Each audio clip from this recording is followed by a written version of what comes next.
ton. This has been great day already. Team scoring above 110 and almost chased down by the opposition team. The stroke making has been absolutely fantastic so far today, and we expect the similar kind of things occurring in front of our eyes. In the commentary box, I'm Devendra. With me is Raja. Good evening, Raja. What are your expectations in the first 3 overs? First thing first, winning the toss and bowling first for one more time. With how many matches? 6 out of 7 going in favor of the team batting first.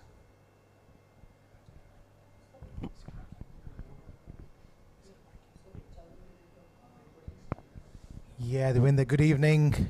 A surprise goal once again.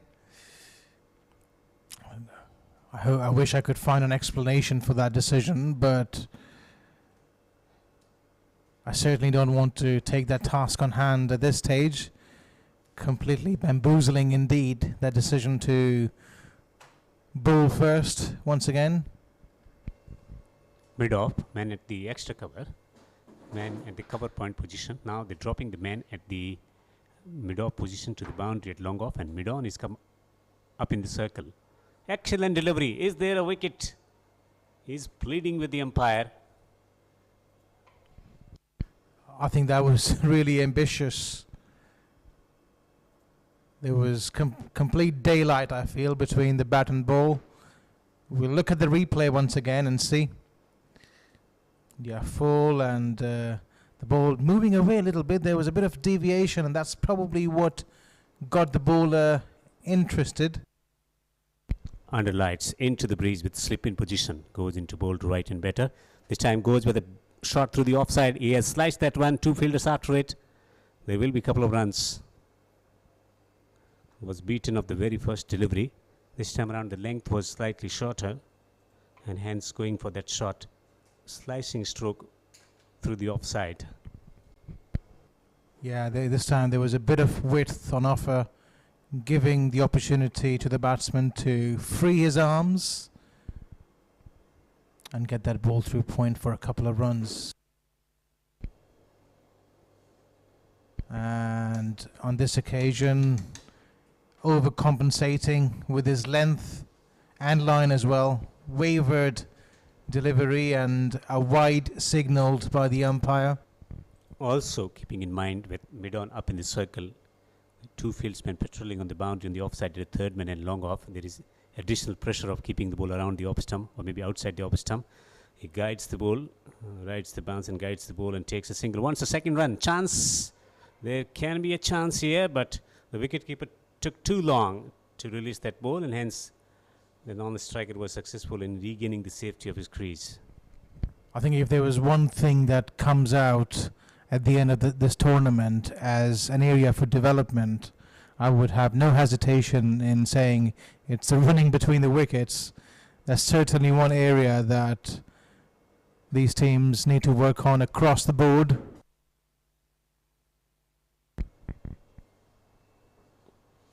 Now change in field again.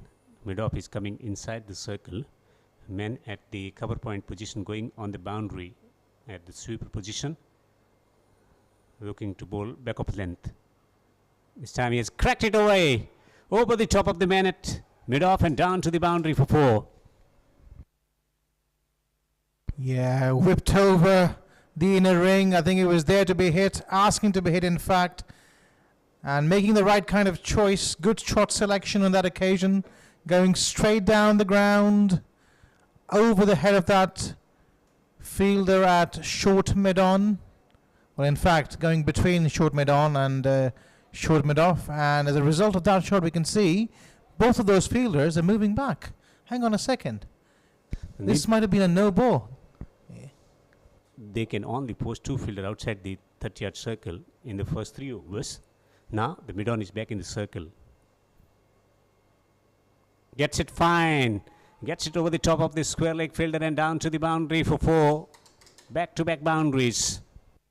Yeah, I think he has too much time there with that kind of pace to just open his arms up. That delivery was on the leg stump. All he had to do was just help it on its way. Just transporting that ball over the head of the short square leg fielder. Get it wide off stump. Here he goes again into ball to right and bat, and this time looking to hit the ball through the onside, and he's found the wicket. He's bowled him. I'm not really sure how you describe that shot. The fielding team is all cock-a-hoop, but was it really needed at that stage? It probably was, but you can question the execution of it. It was a harmless delivery. I feel a bit of movement, yes, but at that pace, you are able to see that early. Perhaps a case for him going straight down the ground. Mohammad Riaz going back to the hut for 8 of 3 deliveries. Winning the toss and batting first, conceding 12 runs from the first over, but earning a wicket as well. United challenges versus Markhors 11.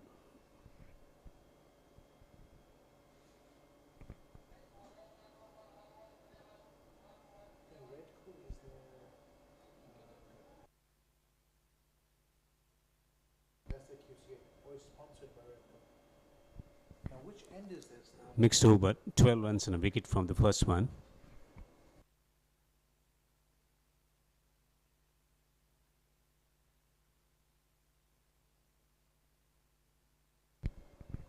Need to think about that score of 110 in 10 overs in order to challenge the opposition team. Looking at the wicket condition, the ball is coming nicely onto the bat, so there has to be score beyond 100 in order to make it safe as a batting unit. Absolutely, Devendra. I think this pitch has flattened out from the first day where it had a bit of tinge in green and the ball was jagging around a little bit. This is a very different looking pitch now. Hardly anything in it for the bowlers. All you have to do is just hit through the line, and it's an outfield that has value for money for your shots.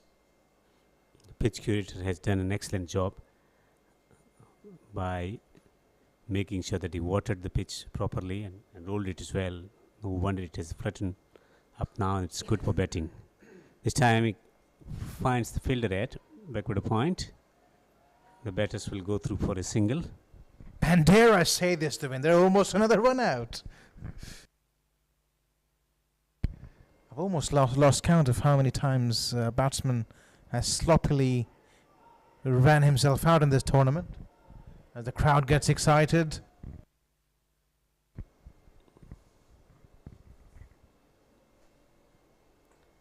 Two men on the boundary, man at the third man at the long off position on the offside.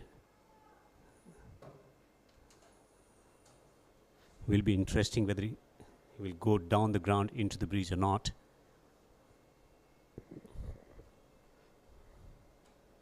Goes down the ground with mid-on up in the circle. He has hammered this one all the way for a 6. Well, with the breeze, you said, the wind there, and he had sailed that ball through with the breeze. Sheer power, sheer disdain, and dominantly hit that ball across for yet another 6.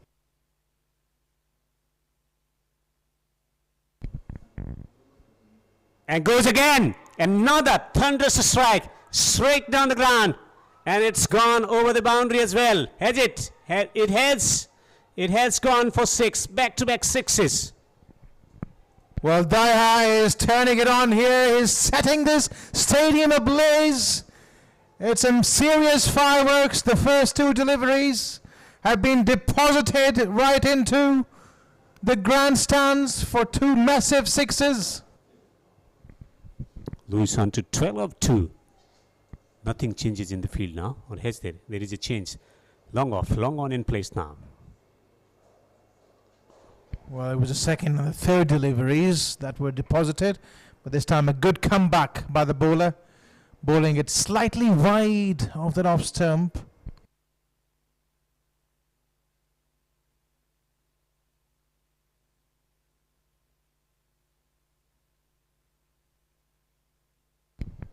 Long off, long on in place. Beaten again. Well, it was there to be hit, the winder. Karamatullah would consider himself really lucky on that occasion.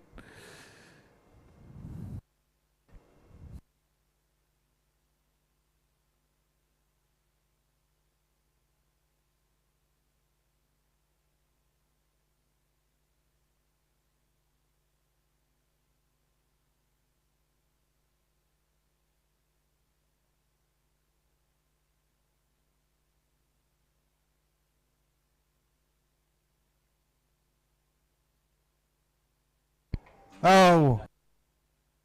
Oh, that's belligerent striking from the man. Putting his dancing shoes on once again, coming down the wicket and absolutely smashing it over the deep mid-wicket boundary for the third six of this over.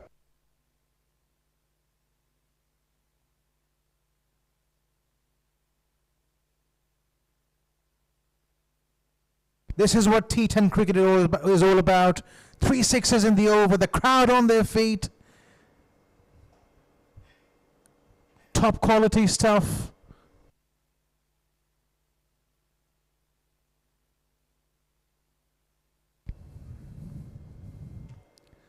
And all of a sudden, this tournament has come alive. We're seeing some serious batting here.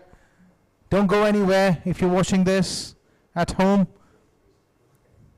And this time there's a big appeal for LBW. The umpire is unmoved. The fielding team obviously not very happy. It seems like the umpire is signaling a free hit. So brace yourself, guys. There's a free hit coming up, and it's not because the bowler has overstepped. I think it's because they had an extra fielder. Goodness me. That is quite elementary. Now the fielder is coming in from the boundary from the third man region. Had additional fieldsmen outside the 30-yard circle. Only 2 allowed in the first 3 overs. The mandatory power play overs. Shot. Powerfully struck and beautifully placed. Yeah, he's turning it on here is Denzel with his striking.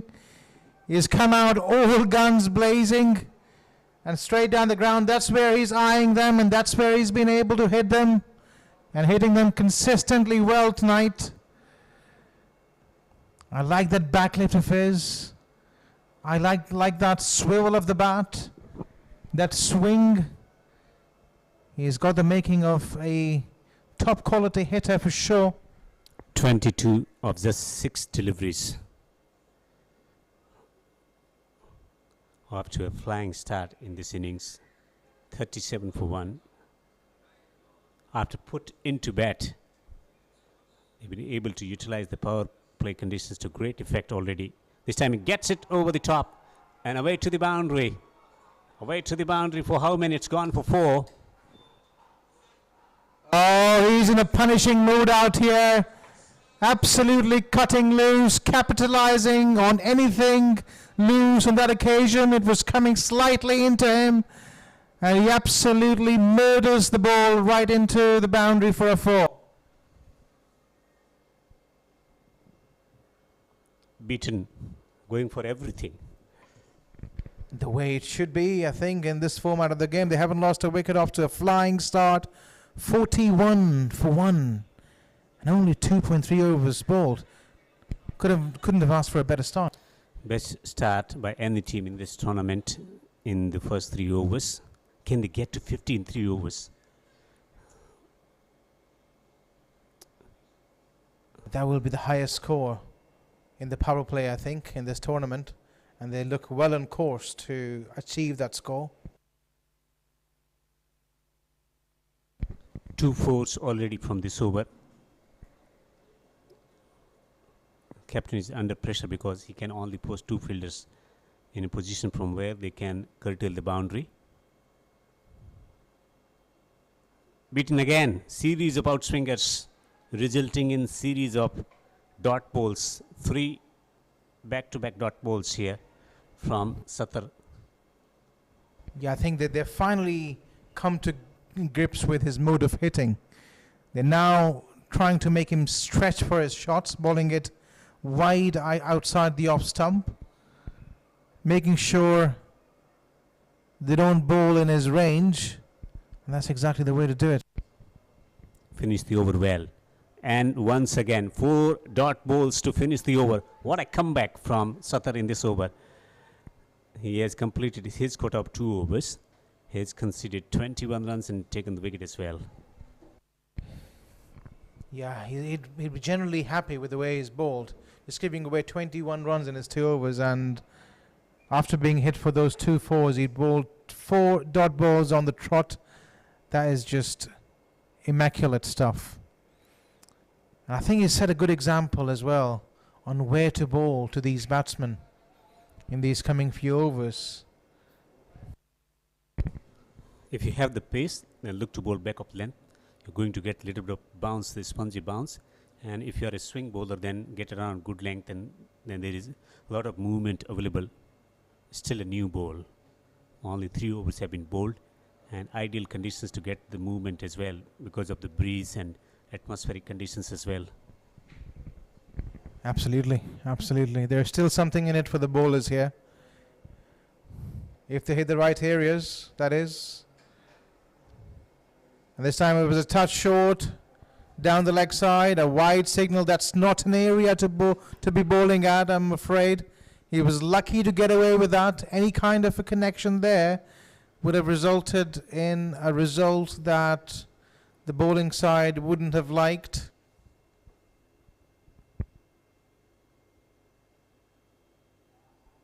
Oh, this time he lifts it, and it's gone right through the fielder's hands for a 6. Wow. For a moment I thought it bounced just short of the boundary, and it's a no ball as well. Goodness me. It was a good shot to start with, and then the fielder was just a bit in. Should have been really back at the boundary. Made it a bit difficult for himself. The ball goes through for a 6. And has it been signalled a free hit as well? It has indeed gone all the way for a 6. What he wants to signal here, it's given as a 4. After having a word with the fielder there on the boundary, it was decided that that ball landed inside. Yeah, I thought it was a 4 initially. That was my first impression. 47 for 1. Here is an arm, and this time he pulls the ball but gets the leading edge, and the catch is taken. But it was a no ball. Yeah. Before that, so it was a free hit. Obviously enjoying the liberty of free hits these days. Didn't used to have them back in the day. A few years ago, no free hits. This luxury lies with modern day players. That's true in the most punishing format, the T10, T20, one day cricket as well, but not in test match cricket, the original format of the game, the purest format of the game. Who would want to be a bowler in this day and age? It's such a harsh game if you're a bowler. Unless you are Rashid Khan.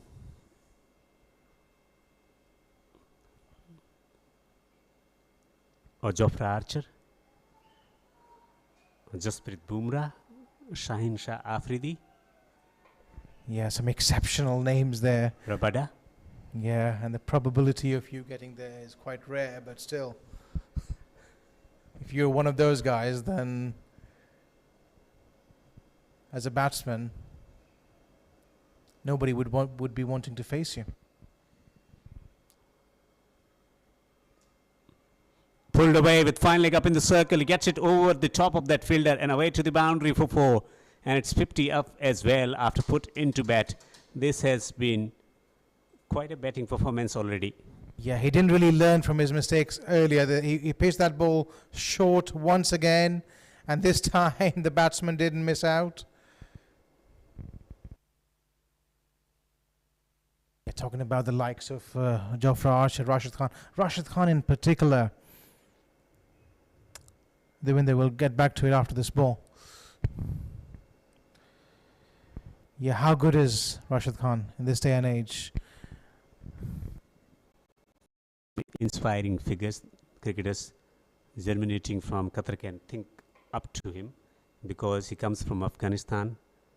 Not much facilities that he got growing as a bowler, but the confidence and the passion to play the game of cricket, and then going all around the world and shining in Australia, in Caribbean Premier League, in PSL, in IPL as well, and at the international level as well. This time, great awareness about the field placing with fine leg up in the circle, square leg on the boundary. The placement was immaculate, just timed and placed it. Yeah, the number one spinner, one of the best spinners, if not the number one spinner going around in world cricket. It's a bit arguable, but in my opinion, I think Rashid Khan has to be the best spinner in the world right now. So difficult to get away with his guile, with his variation, his pace, people not being able to read him off the hand.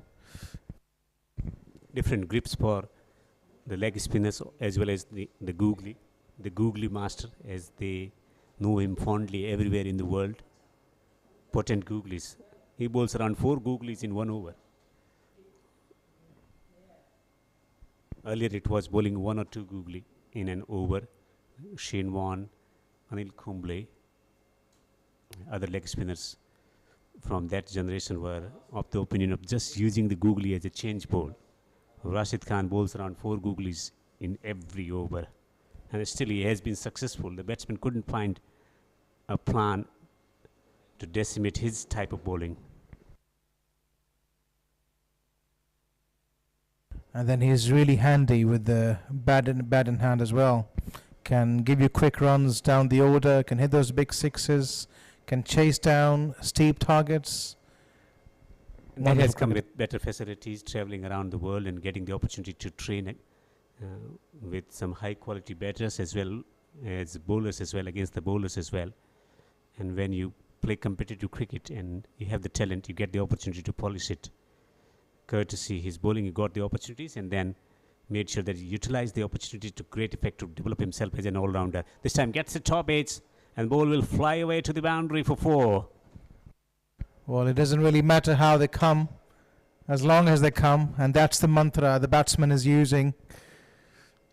Just swinging once again, throwing everything at it, throwing the old kitchen sink, head nowhere, feet all over the place, but the end result is still a boundary. Again, that extra bounce, finding it difficult as a batting unit to withstand that extra bounce, going for the shot in front of wicket, but getting the top edges or leading edges and getting the boundaries as well. This time he has cracked it hard. The timing wasn't there.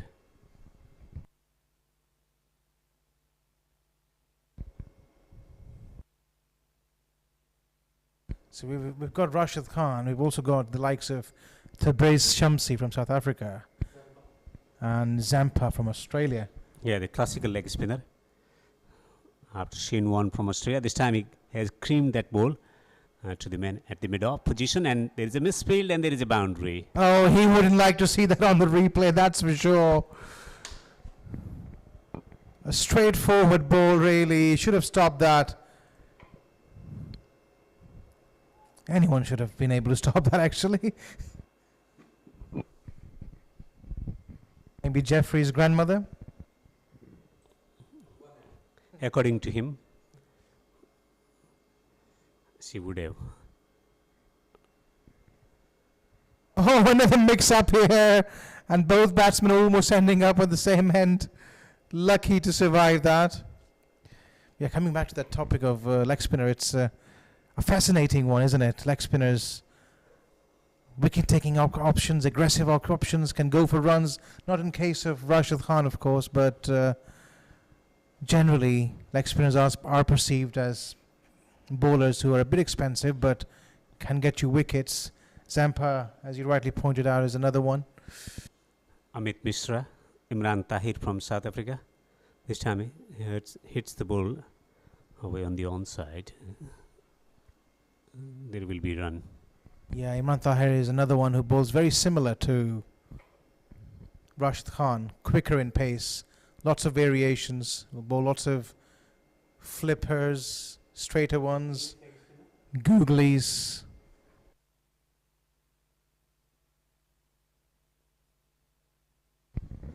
Adil Rashid from England. Adil Rashid from Yorkshire has been absolutely instrumental in transforming the modern English side. Comes out to bowl as a wicket-taking option for them, and a lot of credit needs to be given to the likes of Owen Morgan for persisting with him.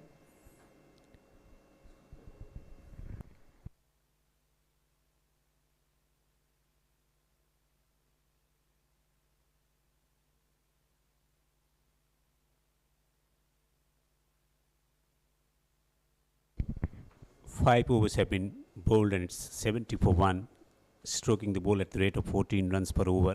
Under lights here at the Asian Town Cricket Stadium, Doha, Qatar, the capital of Qatar. Raja goes for a break and in comes Mikhail Vaswani in the commentary box.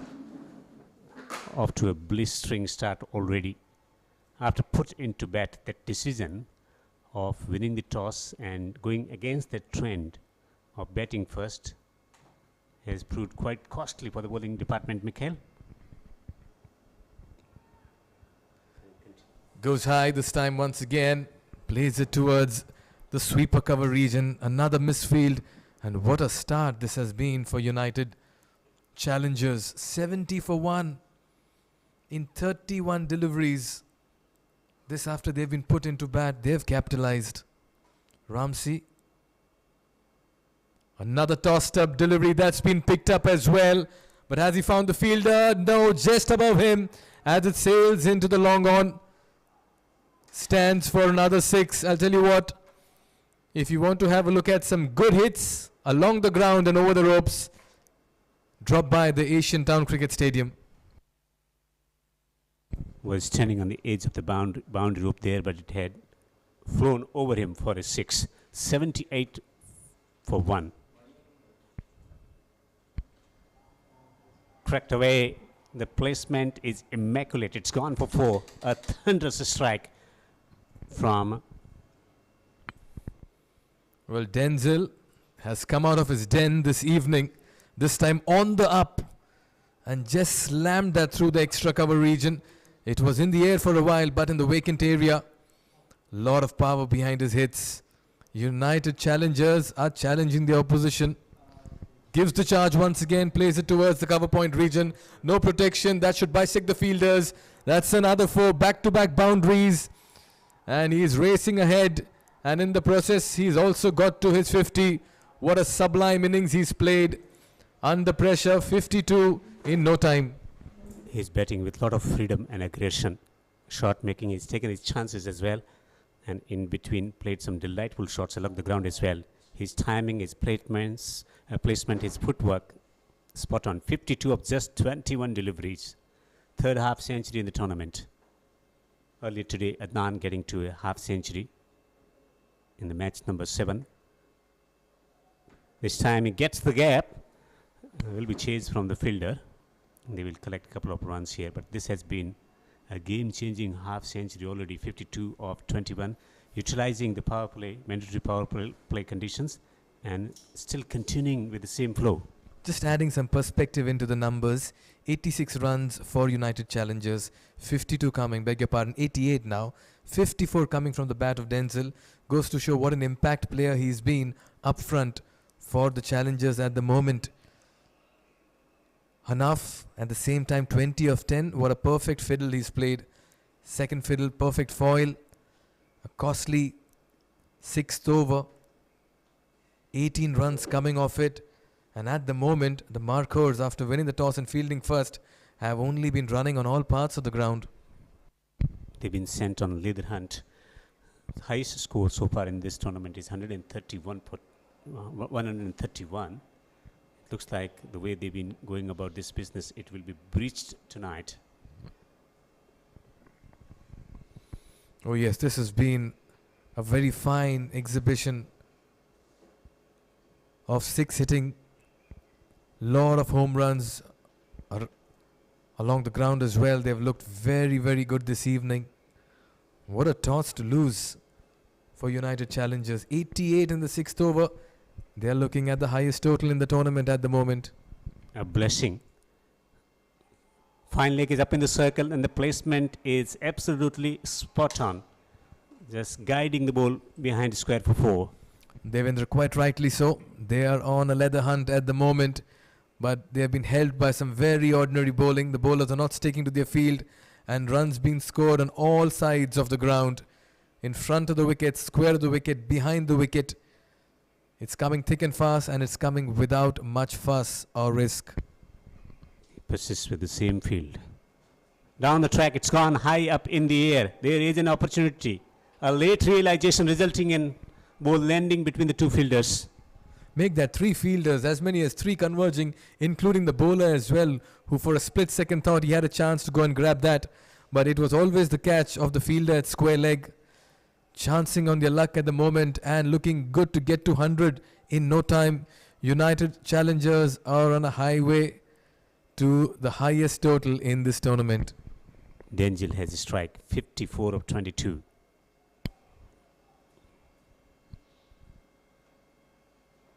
Stroked away and is dropped again. Catches being dropped in regular succession over here. Let me tell you, the fielding has been very ordinary. And in the process, the batters are making merry in the middle. Wasim will feel a touch unlucky, but this time Kiran Bangalore should have taken that catch. He was stationed at the deep mid-wicket region. He didn't have to move. Shot. Brilliant stroke for a flat 6. And this time it's Hanaf. Picks the full toss and deposits over the long on region. And look at that extension and look at that swing as well. Swinging his arms this time. This has been a power innings, 100 up in the 7th over. And let me tell you, they're looking pretty to score the biggest total. Searching for a wicket. It's not coming anytime soon. Takes the edge and takes a single as well. What a batting masterclass it's been this evening. We saw a wonderful game unfold earlier between Sprite Cricket Stars and Bangla Tigers.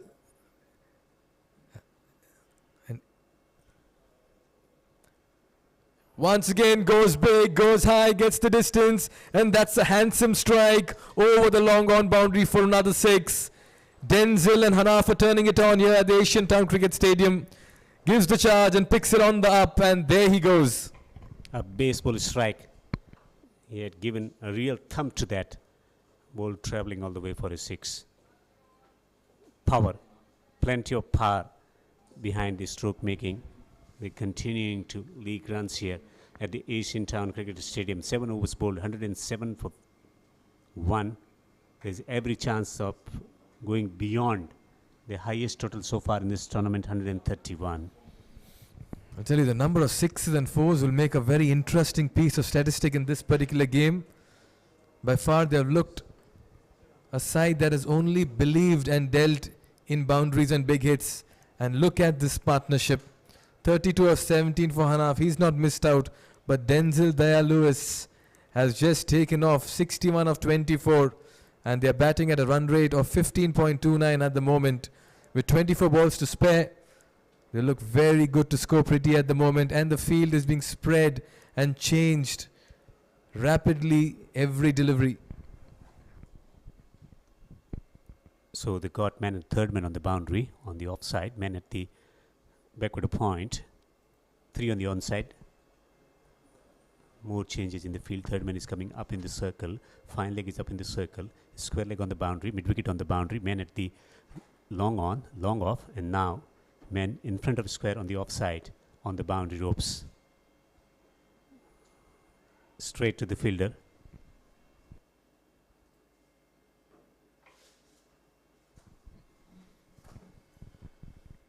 What an opportunity here for United Challengers to just make a statement in the tournament as well.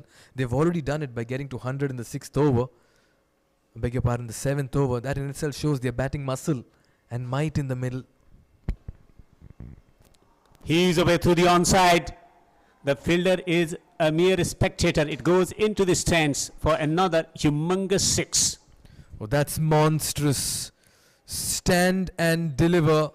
And he crunches that over the mid-wicket region. Now that would have found the sweet spot of the bat, and the noise that it would have made would have delighted any batter watching it from the stands.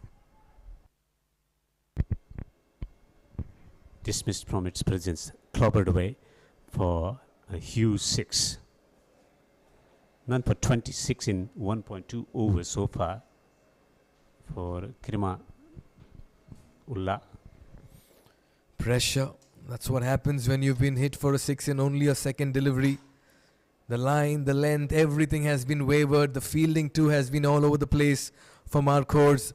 United Challengers are having a very good Sunday evening here at the Asian Town Cricket Stadium. And good evening continues. Gets it over the top. He has got his hand onto it, but couldn't take the catch. The batters will collect 2 more runs. He's living a charmed life tonight. And that pretty much sums up the story as well for Markhors this evening. Every catch that has come has been put down. It's popped out of the hands, an extra run been conceded, and the batters continue to make merry. Denzel 69 of 26, Hanaf 33 of 18. What a partnership this has turned out to be. 406. Widest delivery, and he got one through a dot ball eventually. Some relief. That's a miracle ball, because the manner in which the batters were going about, a dot ball was the last thing you would imagine. Kiramatullah 29 in 10 deliveries, 2 more to go for him. Gives room and smashes it down the ground. 2 fielders. They will go out of the boundary line to bring the ball back. Another 6. Second 6 of the over. Go fetch it, says Denzel, gives the charge, picks it on the full. Tell me if there's a better striker of the ball in the QCA presence, Ramadan T10. I'll say I cannot find anyone beyond Denzel at the moment, because he's making 6 hitting look so easy, and in the process as well also piercing the gaps. What an over, and look at the running between the wickets. They have made the most of this over. 2 6s coming off it. 18 runs off the 8th over. 123 for 1. Look at that total at the moment. 12 more deliveries to go, and that partnership. It's a record here. The first time a 100-run partnership has been witnessed in the QCA Ramadan T10 Cup, coming from the bats of Denzel and Hanaf. 33 in 18, 77 in 29, and it has come in rapid time. 113 of just 42. A 100 partnership in T10. It's remarkable achievement already. Teams in this tournament have not been able to get past 100, and here we see the second wicket partnership over 100. That shows the kind of impact and dominance, authority and control both these batters have had over the Markhors.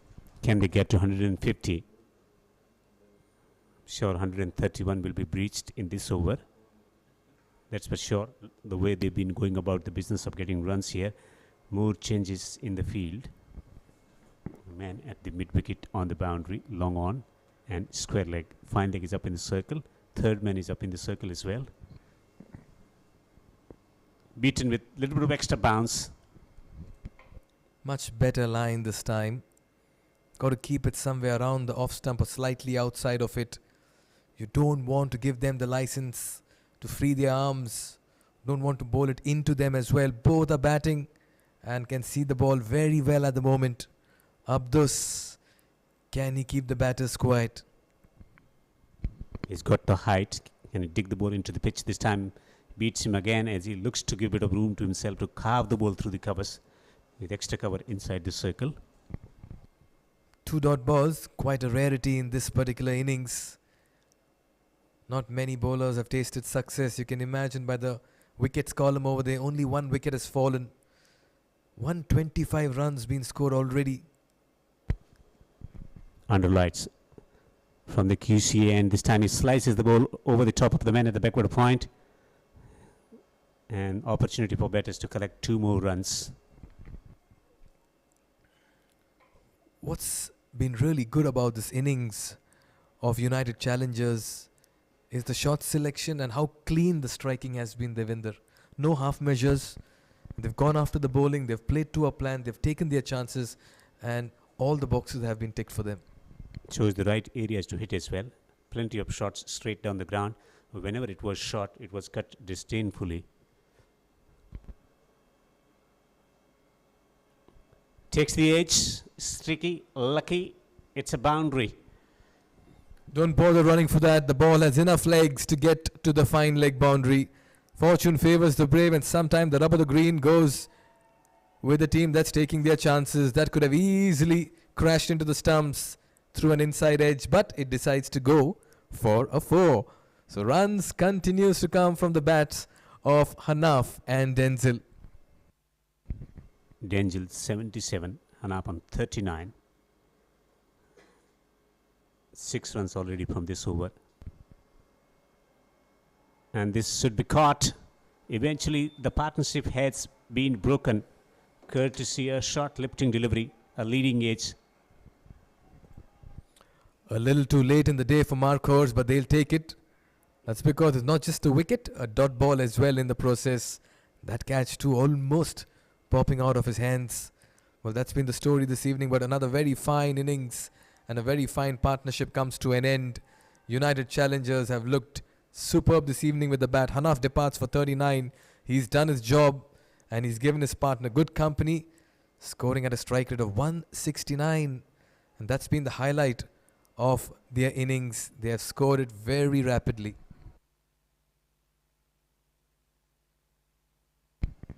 Under the circumstances, excellent over. That's 2 and 4, 6 runs and a wicket. Can he finish the over well? 131 for 2. Sunil, the new batter in, and he will be on strike for the final delivery of the 9th over. He should be thinking about getting a boundary, no single here. You've got to give 6 deliveries to Denzel in the next over. Lobs the ball up in the air. He's going to go for a run. And the catch is taken. A remarkable attempt. The second attempt resulting in a catch. A simple, straightforward catch made to look spectacular by the juggling fingers and hands of the fielder. He did well to come underneath that one, but that's been the story. And just when it looked like it popped out, he manages to get his 1, 2, 3, and finally the delight and ecstasy is but obvious, because what looked like another mess ends up being success. Another wicket falls.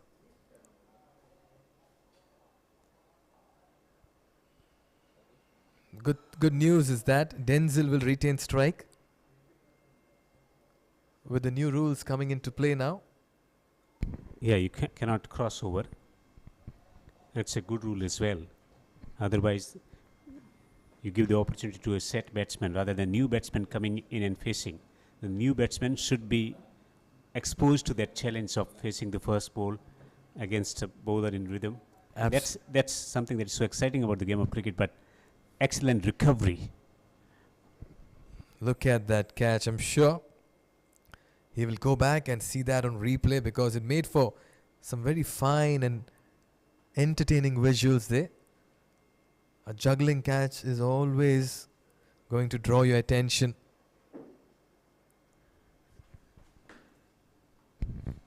Satish Kumar, a new batsman in. Denzel on 77 of 29. 2 wickets in 2 deliveries. 9 overs have been bowled here at the Asian Town Cricket Stadium in match number 8, where United Challengers put into bat getting to 131 for 3. Last 6 deliveries of this innings. He's pulled that, goes over the wicketkeeper's gloves, may have brushed it as well, and that'll race away towards the boundary too. Very fine delivery, just getting a top edge this time around. Valiant attempt, but that was climbing on the keeper. Little bit of extra bounce, looking to bowl into the pitch, getting the top edge, and once it flew over the keeper, the outfield is lightning quick ball travel all the way to the boundary. 135 for 3, highest total so far in this tournament.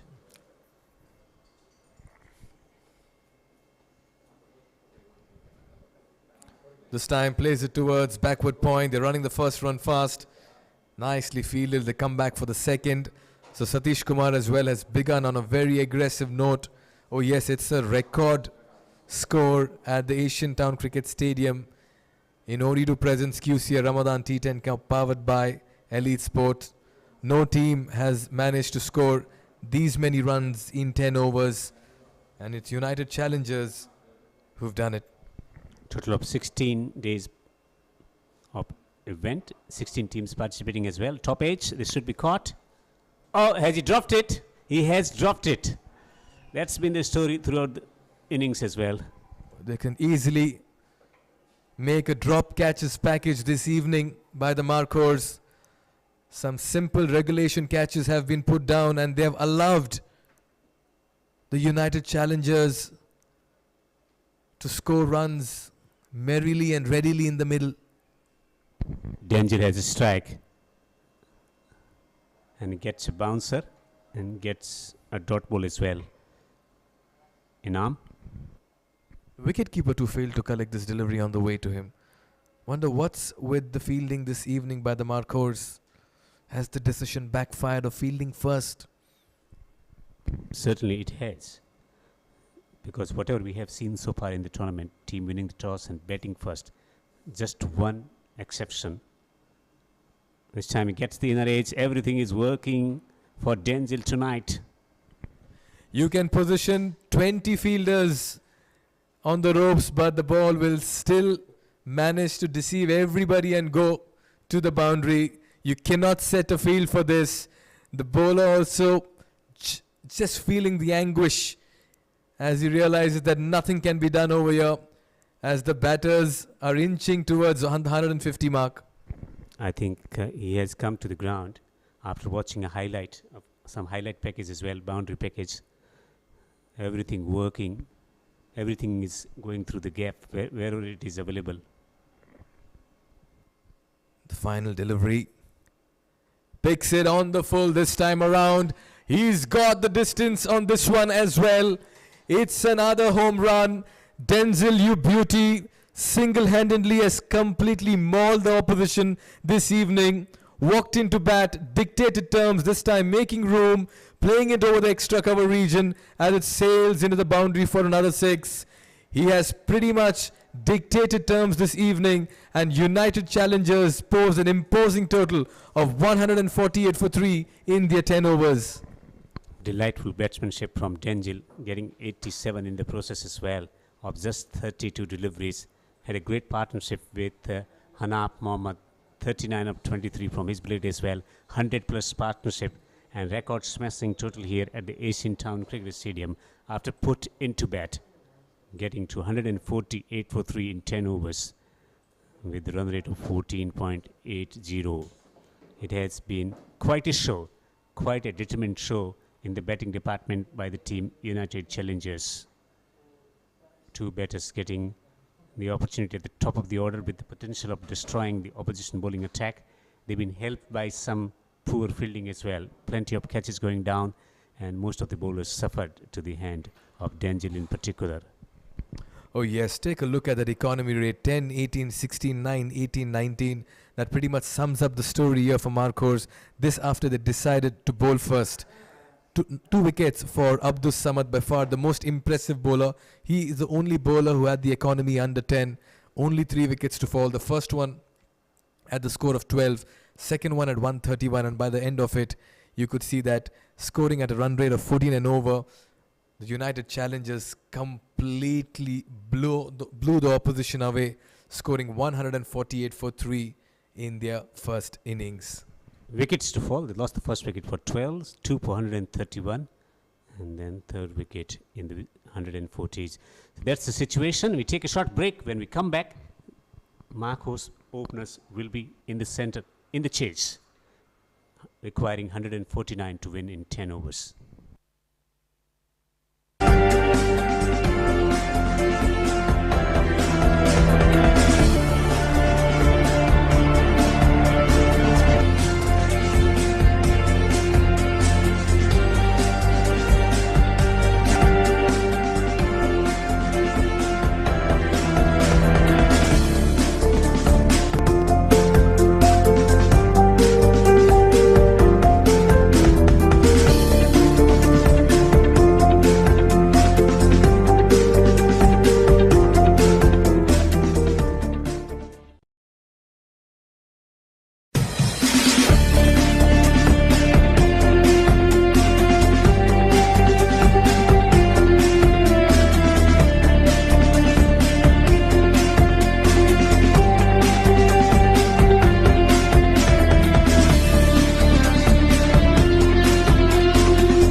Welcome back.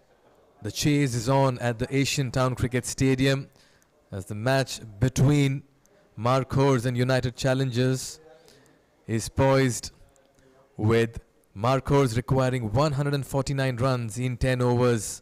It's been a batting masterclass by the United Challengers, spearheaded by Denzel and supported by Hanaf, as they took their team to 148 for 3.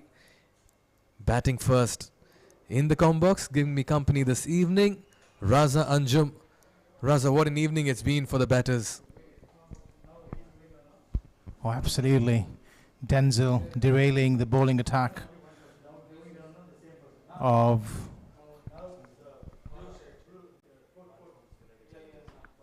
United Challengers. Complete domination with the bat. And they've got a big task ahead of them here, United Challengers. I just get the feeling Denzel might just have taken this game away from them single-handedly.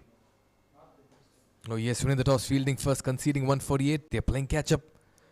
Oh, that had good shape on it. Ball tailing into the right-hander. But Shahzeb is off the mark with a single over the bowler's head. First runs on the board for Markhors.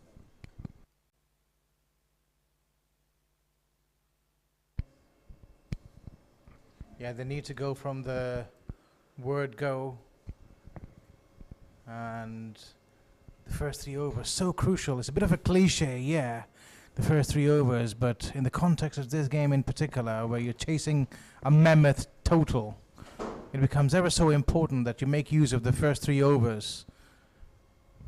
Now, this is what happens when you're defending 148. Look at that slip quadrant. You have 2 slip fielders in a T10 format. Oh, he goes big this time over the 30-yard circle, but has he got enough bat on that? Work to do for the fielder at long off. He'll keep it to 2 runs. Intentions clear. They'll be throwing their bats at everything, and every delivery, let me tell you, every delivery is going to be an event. Well, that's the kind of intent you need if you are to chase down a total as big as this one. And the kind of intent you need if you want to take those fielders off slips as well. But this is interesting to see. 3 fielders in that slips corridor. Not very often that you see that in a T10 game. Once again throws the kitchen sink at this one, a single towards mid-on. They've left with no option but to practically swing and keep swinging that bat.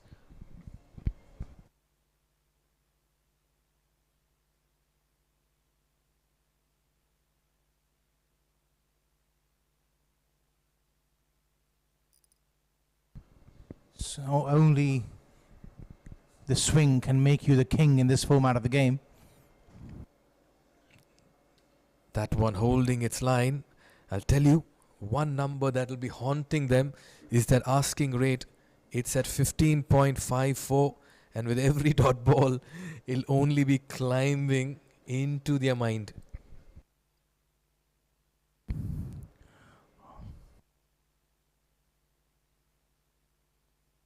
I will certainly. Oh, on that occasion, he's hit that straight down the ground through the fielder. There have been some mishaps in the field today. And yet another one goes through the fielder there for a boundary. Yes, that asking rate, Mikhail. It's a cause of concern.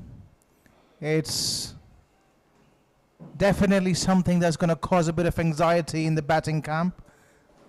Make no mistake about that. Cracking shot that by Shahzeb.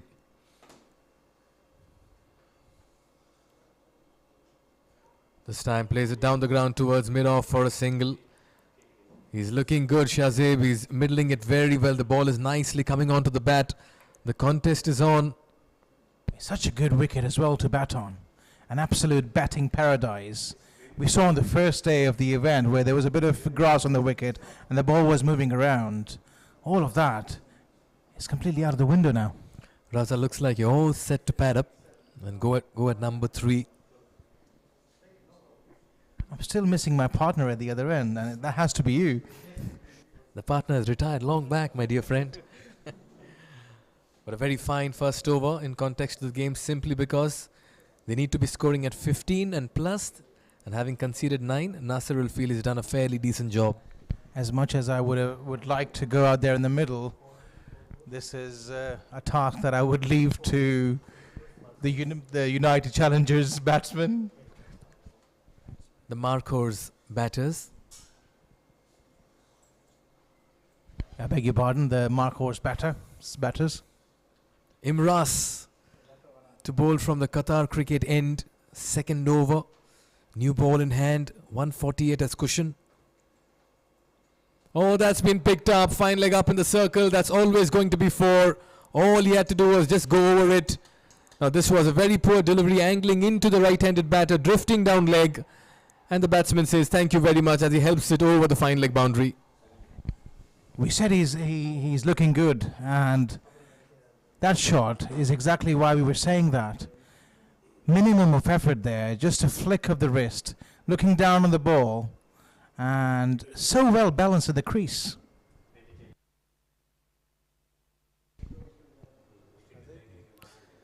You're ready for the challenge, Markhors. The captain at the toss, Satar, did mention that they have a very strong long batting lineup.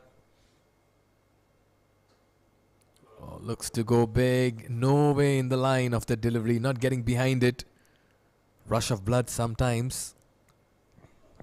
It was there to be hit. No movement at all. You'd probably feel that he's missed out on that one.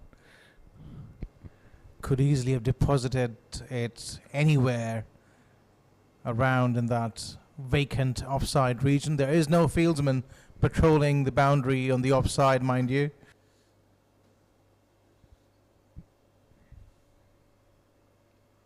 Goes big this time. Once again, does not get the elevation on that. But they'll race away towards the mid-wicket boundary for a 4.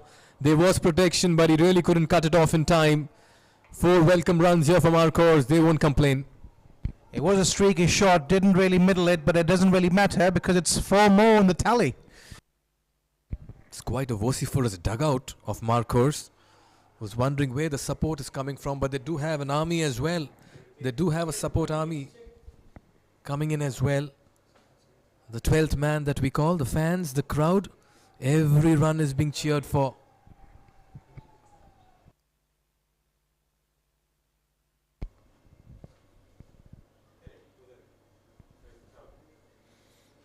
At the moment, Shahzeb has looked very impressive in the short stay of his. Pulls it this time, not quite convincing. 1, 2, 3, 4 bounces as it trickles into the boundary ropes in the fine leg region. So back-to-back boundaries, and there's some kind of hope being raised, and the fans are too excited as well. Well, it doesn't really matter how they come as long as they can keep coming. This time it was not control at all, not the best of shots in terms of the cricketing terms, but it goes away, rolls away for yet another boundary, and he's really putting the pressure on the bowling side here in this over. He's already hit 3 boundaries, and the bowler is under a lot of pressure here. Ball number 5. Here we go. And this time it's Hughes' fade, and he's lifted. That is a monstrous blow. It's gone right up into the stands. Another 6. Hold on, ladies and gentlemen, the script's changing over here. They've not thrown in the towel. Markhors have come out with intent, and they're executing as well in fine style. Full face of the bat, presenting the bat maker's name over the side screen. This by far is the shot of the evening. He's made it look so easy. They've raced to 27, and all of a sudden you can see a little bit of discussion happening in the middle.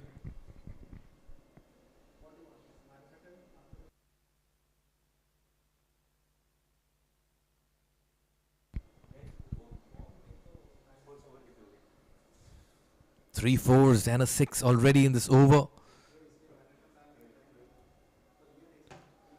Once again looks to go big, but has he found the fielder? Oh, it's been put down. That was a regulation catch, straightforward. That should have been taken. Will this prove costly? Life given to dangerous Shahzeb. And look at, in fact, the gentleman out there in the stands is saying he would have taken it. Well, ask Jeffrey's grandmother. She might have taken it as well. Absolute sitter. Would take that with your eyes closed. And this opportunity would probably come back to haunt United challengers later on. He's looking really good. Is Shahzaib. He's already scored 25. It was a regulation catch, really. Should have been taken. Quite an eventful second over. 19 runs coming off it and a simple catch being put down. Shahzaib given a life. He's back on strike. Beg your pardon, Ramsey it is. Well, we saw a really close encounter in the first game, and this is no different, I think. I feel it's going to go down to the wire as well. Is the game in the balance? Still believe that the fielding side is ahead. Nasser 9 runs off his first over. They need a breakthrough. Goes big this time. Over the infield. Few bounces will be cut off. Oh, some nice footballing skills there. Was he auditioning for the upcoming FIFA World Cup? He's in my back line for sure. He could soon be in the front line, mate, with those types of skills. At the moment in the front line is Shahzaib, 27 of 11. I mean, with the way he's going, that's absolutely fine, because he's beginning to shine. We go once again, straight down the ground. Couldn't quite middle that ball as well as he would have liked to, just a single. But they are getting a move on here. They're getting that scoreboard ticking at the rate of knots. And Raza, despite that 19-run second over, that asking rate is still at 15.39. Now that's the concern. They need to keep striking at 19 and over to get that asking rate to below 10. Yeah, they will always be playing catch-up in this game. And the pressure will be on them. So it's United challengers' game to lose, I think.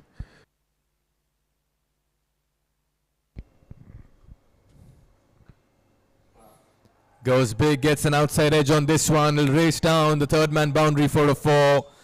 Runs coming, thick and fast. They won't be complaining the way it comes, but they'll accept it as far as they're getting the home runs and the boundaries. I'm just trying to figure out the bowling plan here by United challengers. They've got a man back at the boundary at deep point and a deep mid-off. And that in a way is telegraphing. And they've just moved the third man behind now after that delivery. The man from deep long off rather, comes back in. So in a way, last delivery I thought United challengers, Nasir, was telegraphing where he was going to bowl. The batsman probably was ready for that line outside the off stump, ready to throw his arms at it.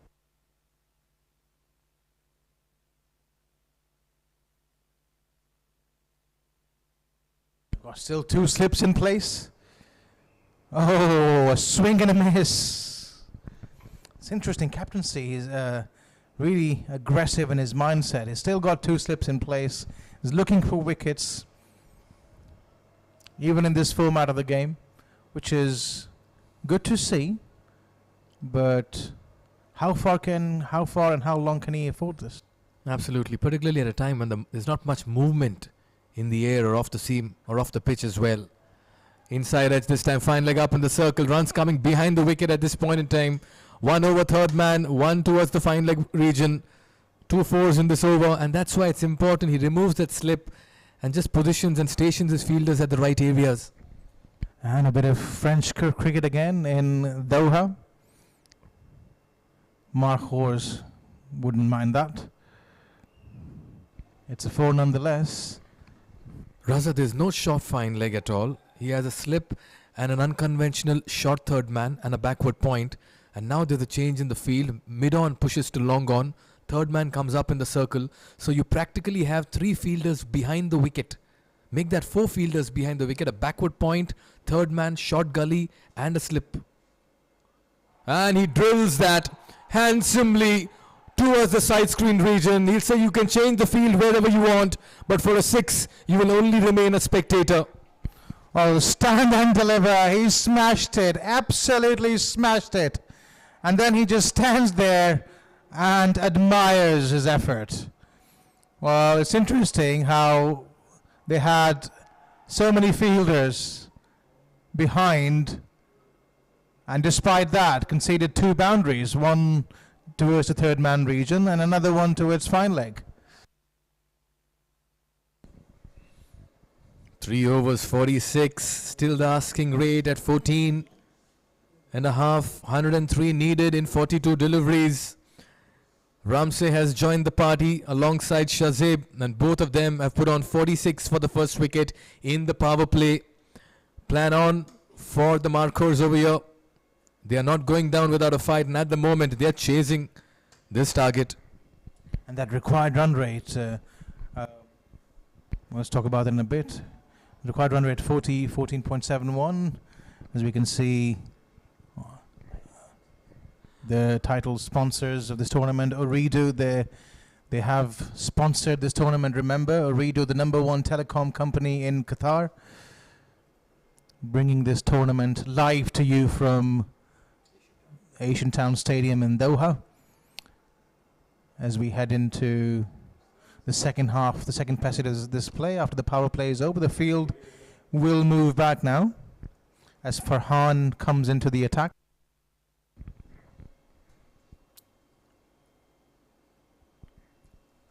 Farhan being introduced from the Qatar cricket end. Spin introduced.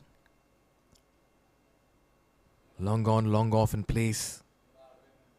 Oh, that's a half tracker. That's hit over the bowler's head. Work to do for the fielder at long off. They'll keep it to 1. Yeah, I think sanity prevailed in the end. For a moment, I thought he was going to go back for the second. Could easily have been another run out. They don't. That's the last thing they need at this stage. Do Markhors? They've gotten off to a really good start. They've got the momentum, and I feel this could be an over where they could really launch. Telling by that first delivery, it was perhaps a loser now. But if he bowls a few of those in this over, there's a great opportunity for the batting team to really capitalize. Tossed up delivery. He's picked that clean. What a strike into the side screen region. Once again, look at the confidence and conviction in the shot making. Ramsey is looking very good in the middle. Yeah, that's a towering shot. That's not a small 6 by any stretch of the imagination. He's hit that way over the boundary for a 6. And this is what I was referring to. I think this is the over they've got to target. No spin on offer at all. A gentle delivery, lobbed up. And all you had to do was play through the line. And they're 53 for none. And this time again, he hits it straight down the ground. Straight to the fielder, though. They've scored 50 in 3.2 overs. Just the kind of start they would have hoped for. The fight is on as far as the Markhors are concerned, but they have to keep finding those home runs practically in every over. The asking rate still around and above 14.5 at the moment. Goes big, gets an inside edge, and they'll go towards the short fine leg region, shy of the stumps. All happening here at the Asian Town Cricket Stadium. What a day of cricket it's been. We've seen a very, very close game earlier in the day in match number 7. And in match number 8, we've seen a run fest. Well, this is exactly what T10 cricket is all about. Runs, 6s, 4s, and it's been 6s galore in this second innings in particular. And this time it was a touch short. He's lifted it over extra cover for yet another boundary. He is in a thunderous mood here, is Ramsey. He was dropped a touch short. He stayed back on the back foot and then just launching it, making sure he clears that extra cover fielder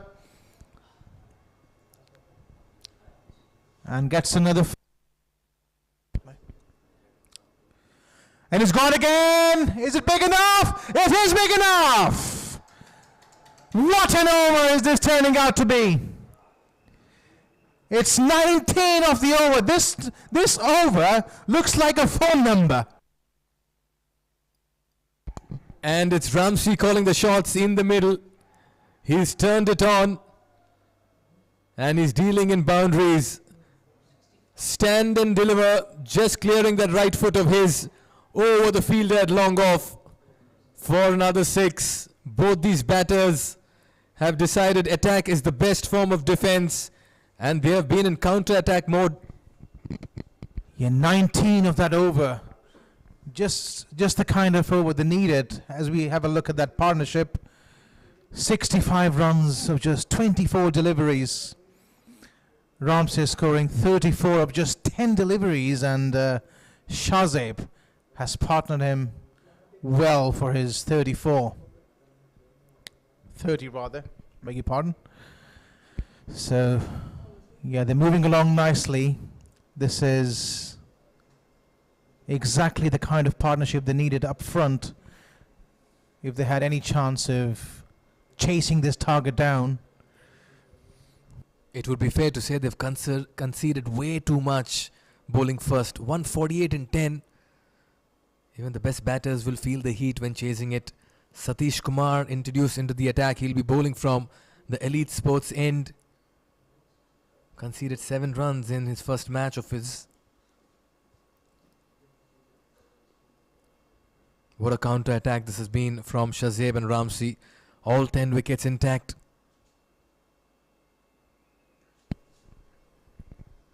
He's gone down the track and straight to the fielder.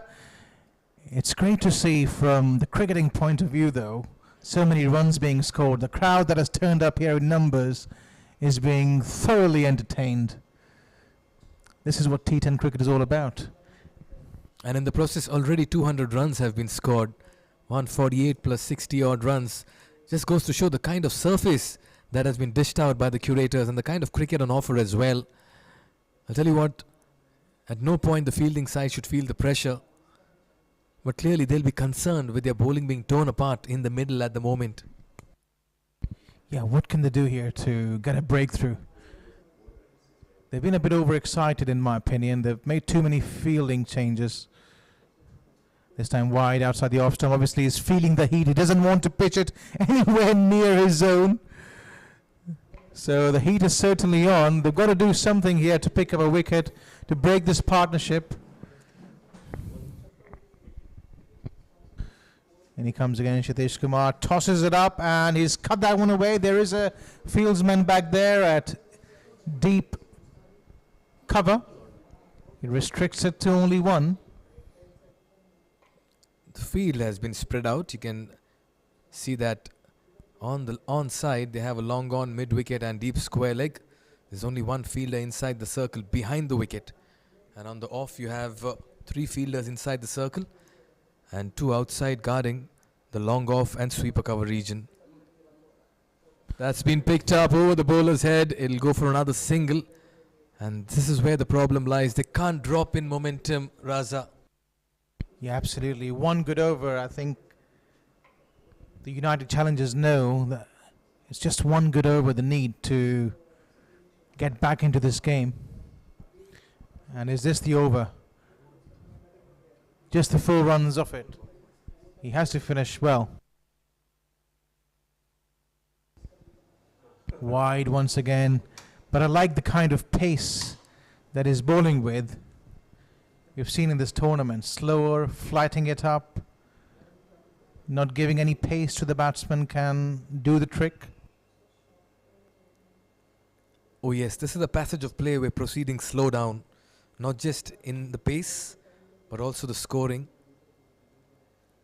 And they cannot drop at the moment. Markhors gives the charge. Oh, just for a split second you felt that he may have just dropped his guard and was short of his crease.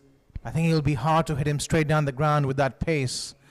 There could be a case for him probably moving to that 4th stump, going across the stump and lifting it over fine leg somewhere, or sweeping, maybe play a switch hit, do something different, because he seemed to have got the hang of the batsman here.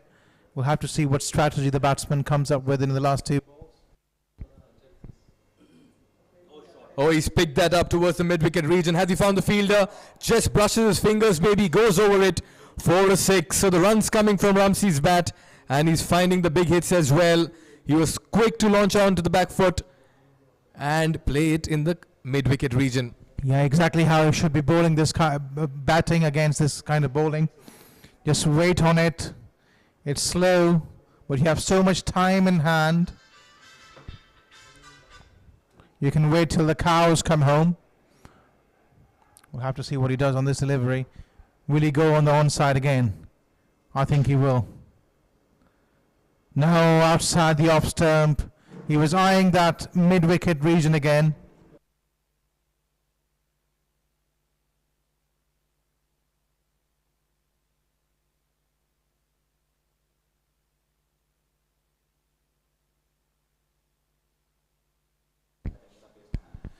So as we move to the final half of this game, I would like to welcome Mr. Devinder and Chandan to take you through to the end of this innings.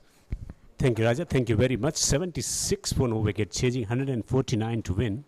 They need 73 to win from 30 deliveries at the rate of 14.60 run per over. And they're scoring at the rate of 15.20 with 10 wickets in hand. There is a possibility for the team Markhors to register a come from behind victory after conceding 148 in their 10 overs. Chandra, now it's just dropping a bit, but this has been a sensational run chase already from Markhors 11. Good evening, everyone. Yes, Devinder, it has been a spectacular run chase. We see that curve climbing up. Not many runs required now on. They have 73 of last 5. This is a chance, and it has been taken. The first wicket goes down. This was the need of the hour. The fieldsman holding his nerve, not fumbling it at all, and takes a clean catch at the boundary line. Under pressure, brilliant catch taken. Kept his eyes on the ball around at the waist height, and made sure that he kept his eyes on the ball and held that one beautifully eventually to eke out the first wicket. So finding wicket, will there be change in momentum or not? It will be very interesting to see, but eventually getting something to celebrate for the team. Yes, absolutely. Imran doing the trick there. Wonderful ball that was back of the length. The batsman rolling back to the back foot, but couldn't capitalize on that. Shazib going on for 32. Well made 32. We are at the 6th over, 76 for 1. It's been a run fest in this second match of the day today. This is QCA Presents T10 tournament, powered by Ooredoo and Elite Sports. Markhors captain winning the toss and inserting the opposition in, conceding 148 in their stipulated 10 overs in response. They needed this kind of effort. The power play was used beautifully, and after that they continued to play shots to take their team in a position from where they can win also. Another good delivery. They have taken the wicket, getting a dot ball in, and that's the problem when you chase a mammoth target like 148. Couple of dot balls or wicket, it brings about additional pressure on the mind of the batter. Absolutely, like Mikhail was saying, this is the phase of the game wherein a wicket falls, the pace of the run scoring goes down, the pace of the balls go down. Imran doing the trick there for his captain. This over is turning out to be wonderful. This time it's been bowled straighter, but down the wide line. One more extra run added to the total. Markhors, this time they must be looking to cross that line. 149 at one time, it seems a big total in a 10-over match. But right now they are in a good position. Imran once again. 3 men on the onside. He's firing it wide outside the off stump again. He's losing his line with 3 men on the onside at square leg, mid-wicket and long on. Still he's trying to take the ball away from the left-hander. He's bowling into the breeze. It's a very, very strong breeze here at the Asian Town Cricket Stadium. This one again, a big swing and a miss. The bowler doing the trick is not taken off the pace of the ball this time. He is bowling his speed. 71 required of those last few overs, which is 4.3 at a rate of 15.78. They're already scoring at 14.18. Imran one more time. This time tossed up delivery.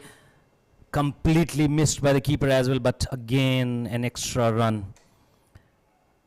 Probably he's trying to divert the concentration of the batsman. The batsman was looking so good. Ramsey at that occasion. He's already scored 41. What he's trying to do at the moment is trying to keep it out of the reach of the left-hand batter. That's why he's firing wide of stump. This time it's been heaved down the ground and it has been dropped for one more time. Plenty of catches going down, and this one was one of them. You cannot afford to lose that catch. You cannot miss that catch. That should have been taken. This was an easy chance. A wicket here going down will completely change the course of the game. This over is turning out to be a wonderful over, except for those extras that have been bowled. Imran doing the trick. That's bowled him. That one was tossed up. Good speed.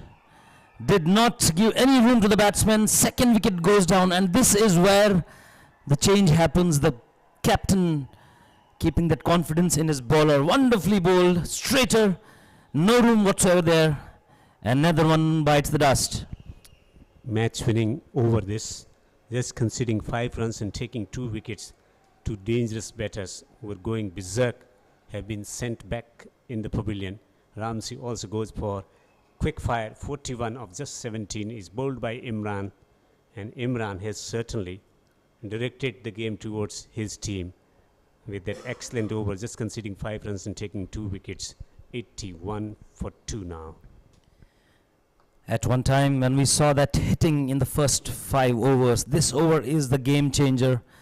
Definitely one best over so far. 81 for 2. 2 openers going back to back. 2 new batsmen on the crease now. We'll have to wait and watch how they adjust to the conditions there. It's a breeze, as DK said. Wonderful breeze here at the Asian Town Cricket Stadium. Lots of spectators coming in today. They're all cricket fans. Fantastic atmosphere here at the Asian Town Cricket Stadium. The spectators making noise. They've been thoroughly entertained in this contest. 148 runs in the first innings, and now it's a beautiful stroke. There is a fumble, and that will prompt the batsman to go back for the second. A memorable over where he has conceded only 7 runs and taken 2 wickets. 2 crucial wickets, we should say, DK. This has been a wonderful, wonderful over, except for those 3 wide balls and a drop catch. But then next ball, the batsman got out bowled. This is certainly one best phase of the game. 66 required, still at the rate of 16 they will have to score. The 2 officiating umpires here, Riaz and Prasanna, the 2 pillars of Qatar Cricket Association. Wonderful breeze, as we say. It's blowing from the insulator, and so this gives a good support to the bowler from that end. Satish Kumar, none for 11 from his first over. He's bowling with the breeze and got a dot ball straight away. Excellent previous over, and they need someone who can complement the effort. The shift in momentum has to be complemented, has to be supported by other bowler as well, bowling in combination. Not the best of the bowling which has happened today. This has been lobbed over the extra coverage and for a beautiful, beautiful 6. Wonderful, majestic 6. Runs continue to flow here. And I was saying the bowler did not put any pace on this, but it was taken on the pitch for a 6, for a maximum. Effortless 6. Despite hitting it into the breeze, the timing was exquisite. Short ball and thumped away. This time there is a fielder and he drops another catch. What has been with the fielders today, DK? Lots and lots of catches being dropped in the first innings as well. That's why we saw that 148 being scored in 10 overs of the first innings by United Challengers. One great team that is in this local circuit. The strong breeze certainly challenging. The ball swerving in the air and coming down. The judgment has been a problem for the fielders. That could be one of the defining reasons behind plenty of catches going down tonight under lights here at the Asian Town Cricket Stadium. This time it's been slammed hard down the ground. They will take a single. Now they will go back for the second and they complete it. That was fielded well, but the throw was sent to a wrong side. He should have sent it to the bowling end. But then fielder has had his own thoughts. We have seen the fielder from the deep mid-wicket region moving square. There is a square leg as well. This has been thumped down the bowler's end. And that's a fumble. Boundary. That was played in the gap. Fielder had to merge there to stop that ball. Completely missed that. You don't misfield these chances. Yeah, a little bit of bounce there. Could not get down. Was running across from left to right. It has gone away to the boundary for 4. Satish Kumar. None for 24. 6-4, single and 2. That's the distribution in this over so far from his bowling. And a dot ball. That was the first ball. We'll have to wait and watch what comes of this last ball. This will be a crucial ball from Satish. That's been bowled back of the length. Chance of a run out there. Direct hit would have done the trick. The batsman could have scored a second one, but he lost his bat and lost his control. Over done by the crease. This completes the over. Good over for Markhors nonetheless. 97 for 2. Gorgeous looking Asian Town Cricket Stadium in Doha, Qatar is hosting the Qatar Cricket Association League, the T10 League, the Ramadan Cup 2022. Total of 16 teams participating, and here is the comparative study. Tall buildings in the beginning as well. Till the 5th over they were in contention. In the 6th over because of losing a couple of wickets, and now looking to gather some momentum to finish it on a high. But it is going to be a challenging task to get these runs in the remaining 7 overs. 97 for 2. 7 overs have been bowled, 3 overs to go. Yes, absolutely. Those towers there, the bowling and the runs scored. Both the teams were neck to neck. We'll have to wait and watch because both the openers have departed on a wrong time. It's Imran one more time. He bowled a wonderful over. This one has been flicked over the square leg for a wonderful 6. The timing was impeccable on this occasion there. Well. They are well within this reach of getting to the total. Again, a short ball which was hoiked beautifully. Powerfully struck for a 6 to put additional pressure on the bowler. First ball going for a 6, always challenge. This is pressure on the bowler straight away. We do not see such balls being bowled at this stage of the game. You have 46 to score of 2.5. Will this be the over? Coming down the track and hitting it down the ground. It's gone into the stands for a 6. What wonderful batting. 6s. Wonderful batting that. Coming around the stumps, not managing to bowl that in the area. That was hit high and handsome. Wonderfully done this time. We don't see such shots at many occasions, but this one was done very well. Long on, fielder just being a spectator and the crowd getting entertained. Wonderful crowd here today. Imran. And the breeze getting more stronger here. Imran getting 2 wickets from the previous over to bring the momentum back into the team's favor, but this has been a very disturbing experience for him to start the over conceding 2 6s of the first 2 deliveries. As a captain, DK, would you have called Imran for this next over? Or would you have kept him for the last over? I would have thought about using different bowler here. And more runs here, single. But they are getting in there. They're not out of the competition. It's always a challenge chasing 149 to win. 149 to win, 109 for 2 at the moment. And the batting effort has been absolutely brilliant from the Markhors team. Top order, firing on all cylinders and setting the chase. And we could witness a fascinating finish to this encounter. Imran, once again, there was a dot ball, there was a single. This one has been sent once again to the deep mid-wicket area for a huge, huge 6. 3 sixes already from this over.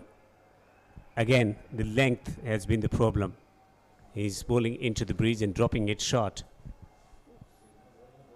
And which was taken duly care by the batter there. In the arc and out of the park for a 6. Absolutely in the arc and out of the park. That's what exactly we should say. Can you No find one more boundary from here in this over? This time he's beaten. Streaky stroke there. It's a bye. It's a bye. He's beaten and they take a single as well in between. I would always tell my bowler as a captain to bowl fuller length, because if there is a breeze, you might have your chances. Every batsman wants to hit boundaries, 6s, and then you can create those chances. If you're bowling short, you're always going to be hit. This one has been sent over the long on boundary for a 6 again. That's what exactly I was saying. If you bowl fuller, you might get some chances. Crowd getting entertained there. Wonderful display of batting this. A lot of pressure on the bowler. And Markhors getting closer to that target. Bending down to hit that 6. Wonderfully done. Great entertainment for the crowd coming in good number. Vociferous crowd today. They've been thoroughly entertained. 4 sixes coming from the previous over. A game changing over this. And 2 batters attacking from both ends. And they're firing on all cylinders. 28 of 8 from the blade of Farhan. And Farhan is winning the game here for the team. Markhors. There was a lot of criticism when they won the toss and they invited the opposition in. The bowlers conceded plenty of runs. Catches went down as well in the first innings. But in the chase, this has been a masterclass performance from all the batters. The top order batters in particular. 123 for 2. A breezy chase. And that's where they are catching up again. Yes, absolutely. That worm going up and above. Just those 2 wickets in the same over of Imran, wherein both the openers got out. 123 for 2. And we still have a match on hands. Unless they cross that line, they still need 26 of the last 2 overs. 13 runs they have to score per over. And this over will be crucial. They will try to score maximum runs in this over so that the pressure is straight away on the bowler in the last over. Chandra, they've been competitive. They did not allow the momentum to shift from that position. They kept themselves in the hunt, kept striking at a good rate throughout the innings. A sustained momentum in batting department in the chase. And he goes again. This time will land in no man's land and there will be a single. This could be the game-changing over if they take 1 wicket here. And a couple of dot balls. A wicket and the match goes into the favor of United Challengers. A 6, a boundary, anything is possible, and then that goes in the favor of Markhors. New bowlers introduced at the 9th over. This is what I was telling you. Imran, who bowled back-to-back overs, probably he should have been kept either to bowl the 9th over or the 10th over, because he had taken 2 crucial wickets. The 2 openers who batted very well today. Square leg on the boundary, mid wicket and long on. This time he goes through the onside and it's gone all the way. It's gone for another maximum. It's a 6. That's so effortless. Just clearing his front leg and deep mid-wicket boundary, 6 runs. And again, one more time, the crowd getting entertained, the viewers getting entertained. We are live on YouTube. We are live on Fan Code in India. This is Ooredoo and Elite Sports Presents T10 tournament brought to you by Qatar Cricket Association. One more time. This one has been driven to the deep mid-wicket area again, but straight to the fielder. One single run taken. They are doing it very, very cautiously here. A boundary has already come in. A 6 has come in actually. And they are rotating the strike. 18 to win from 9.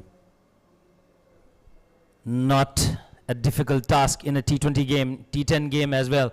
This one is lobbed up. Backward square. This might go and cross the boundary. No, the fielder emerges. Batsman completing 2 runs. This is wonderful. This is wonderful cricket, intelligent cricket by the batsmen there. They are just making sure that the team goes past that 148 mark.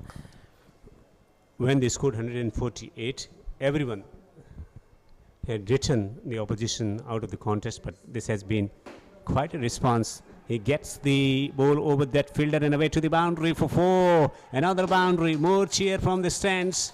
And Markhors believe that they are there to win this encounter chasing. That was slashed hard. And yes, fortune favors the brave. And as Mikhail said, attack is the best defense. They have to throw everything on those balls and fetch runs. And that's what exactly is happening right now. Already 2 boundaries, 1 6 and a 4. 2 singles and a double. This is the last ball of this over. A boundary to end this over will make sure the next over is easy for them to play. This has been hit but missed. Completely missed the line of the ball this time. 137 for 2. 6 and 4 already from this over. 1 6 1 2 4 dot ball. Can he get one more dot ball in this over? This over is finished now. So now 6 deliveries left in the contest. Options for the captain. Imraj going for 19. I don't think captain will introduce him. In fact, Farhan as well going for 19. That's also a concern. Only thing is Riaz who's gone for 14. He might get an over. We'll have to wait and watch who bowls this last over. They need 12 from this over. And they have done very well to reach to this mammoth total of 148 and the target of 149. Markhors will be the heroes tonight, winning the toss, electing to field. That's not the trend that's been followed here.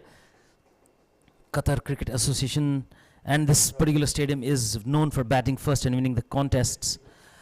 Wicketkeeper has a concern because he wants to take out his helmet, and that's why we have a pause there. This is going to the no.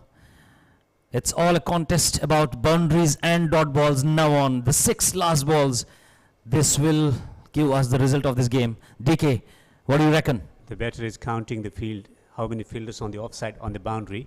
So they got man at the sweeper position on the offside on the boundary, man at the long off region, long on, mid wicket, and man is behind the square on the onside, and fine leg is up in the circle. And here is the first ball. What's the story about this? He gets the streaky edge and he is going to concede runs here. Pressure on the bowler straight away. That's been slashed hard outside the off stump. No protection there at the boundary in the third man region. That's gone for a boundary. Very valuable one. They need 8 from the next 5 balls. This match is going in favor of Markhors. What mistake has United Challengers done, DK? They could have managed the bowling resources better. Who should have been introduced at what time? Also the strong breeze challenging the equation, the combination that captain wanted to use. And catches going down. That's been the story in both innings as well. In the first innings also 4 to 5 catches going down. In the second innings as well. And now they are on the verge of a victory here. The Markhors team 141 for 2. Boundary of the very first delivery. This time he gets the ball into the gap. Third man is there. It will limit the scoring to a single. He wants the second run. Will have to settle for a single. This is just a single here. But after that boundary was hit, which was slashed outside the off stump. also the discipline. When you score 148, you think that you're going to win.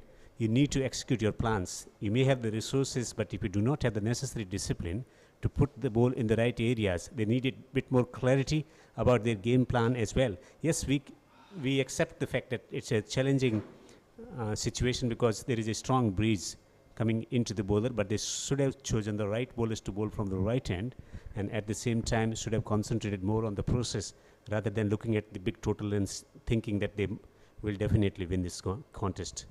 Yes, absolutely. Since the wickets were not falling, they should have concentrated on dot balls, which never happened because this is a T10 contest. Change in fielding there. We have a point coming in to field there. This ball will be crucial. If it goes for a boundary, the match is over. That's been sent to the deep mid-wicket area. This will be a single only. Batsman trying for a second one. They're running hard and they complete a double. This is brilliant cricket there in the middle. The two batsmen talking to each other, understanding each other and running between the wickets has been wonderful there. Yeah, and that generates differences in the opinion as well. Wicketkeeper suggesting some other length. The bowler thinks that he wants to bowl at other length because that's been the situation. They've been put under tremendous pressure. The communication between the two batters, when to attack, whom to attack. Khalil is batting on 23 of 11, 40 of just 12 deliveries from Farhan. He has certainly challenged the opponent team single-handedly with bat in hand. All right then, 5 required of 3. This one is a swing and a miss, wonderfully bowled. The keeper wanted to throw. This is gold dust. A dot ball is exactly gold dust here at this stage and in this format of the game. Farhan will be a definite contender for the player of the match today. 12 balls, 40 runs. What a wonderful display of batting there. Fielding remains unchanged. Some changes now happening. Do they want to bring another fieldsman up in the circle? They are thinking about protecting the boundary at this juncture in the innings. Third man is going on the boundary, man at the square leg, man at the mid-wicket, long on and long off. And where is the fielder on the offside? They got man at the long off region on the boundary, and third man is also on the boundary. Fine leg is up in the circle. And this time he hammers the ball hard, and it has gone. It's gone all the way for a 6. It's victory for the team. What a dramatic run chase here from the team Markhors. And it is Khalil who finishes the contest in style with a 6 with 1 delivery to go in the contest and also a 10. A record 150 on the board as well. Wonderfully done. What effortless 6 that was. The timing was spectacular on that occasion. He knew the moment the ball left the blade, it was crossing the boundary and handsomely. That's a wonderful victory, winning the toss, electing to field first and chasing that mammoth total of 148. This has been a run fest here, almost around 300 runs scored in this 10-over game. Wow. Markhors 11 winning this contest by 8 wickets. What a run chase. Enterprising batsmanship, entertaining batting, 32 of 17 from the blade up. Sharjab Afridi at the top of the order, setting the tone for the innings, and Ramsey contributing 41 of just 17 deliveries, and they had the batsmen to do the job. They had the wherewithal to do the job. Khalil getting 29 of 13, finishing the match in style, and Farhan Mustaq. What an innings, 40 of just 12 deliveries. A sensational batting performance from the team Markhors United to beat the team United by 8 wickets with 1 delivery to go. Bowlers, they all suffered, almost everyone conceding about 10. The economy is 13, 17, 19, 12, 16 and 14. Calamity for the bowlers today in the second match. A record smashing total was scored in the first innings, which was overhauled in the second innings as Markhors 11 winning by 8 wickets with 1 delivery to go. United challengers put into bat 148 for 3.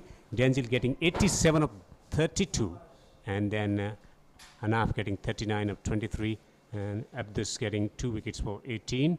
In response, the chase was achieved with 1 delivery to go in the contest by 8 wickets by the team Markhors 11. Ramsey getting 41, 40 from the blade of Farhan of just 12 deliveries, and Shajib getting 32 of 17. Imran 2 for 32 was very, very expensive. We'll take a break and we'll be back with the post-match presentation to identify the man of the match.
For the large part of the game, it was hanging in the balance, but it was Sprite Cricket Stars that edged out their oppositions, Bangla Tigers, by 8 runs in what was a very close contest. It was even Stevens for most part of the time, and the momentum kept shifting. Nevertheless, a very, very good win here by Sprite Cricket Stars, and they pocket 2 points.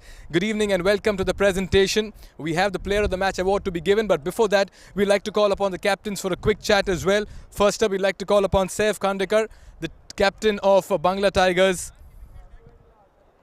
Saif, tough luck, so close yet so far. Yeah, actually it's a very close game, but the situation we went at, I think Rabbi and Faisal.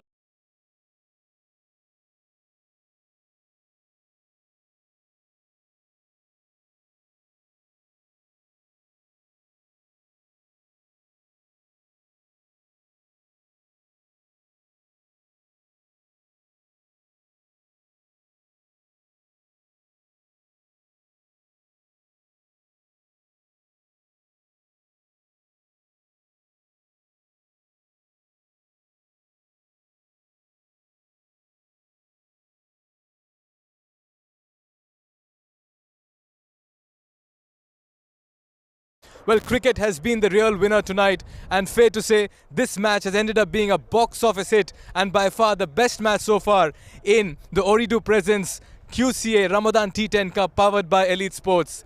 Both teams won hearts, but at the end of it, it was the Markhors who went on to win this game by 8 wickets and 1 ball to spare, and it was edge of the seat action. That's because for most part of the game, it was in the balance, but Markhors held their nerve and played some fine cricket as well.